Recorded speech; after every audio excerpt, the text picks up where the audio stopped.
മിഴികൾ. രചന ഷീന ശ്രീജിത്ത്. ആലാപനം മണികണ്ഠൻ. ഹൃദയത്തിൽ നിന്നും ഹൃദയത്തിലേക്ക് നീരൊഴുക്കും നദിയാണു നയനങ്ങൾ. മൂകവദനത്തിൻ മോഹാനുരാഗങ്ങൾ തെളിവോടെ കത്തും വിളക്കാണക്ഷികൾ. കനകം പോൽ സ്നേഹം മനോഹരമാക്കും മനസ്സിൻ മാധ്യമമല്ലേ കണ്ണുകൾ.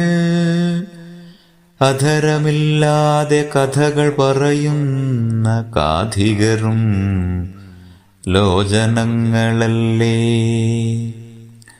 മൂകമുഖങ്ങളിലുള്ളിൽ കയറാൻ വാതായനം നേത്രങ്ങൾ തന്നെ. കാർമേഘം നെഞ്ചിൽ കനക്കുന്ന നേരത്ത് മഴ വന്നു വീഴുന്ന വഴിയും മിഴികൾ.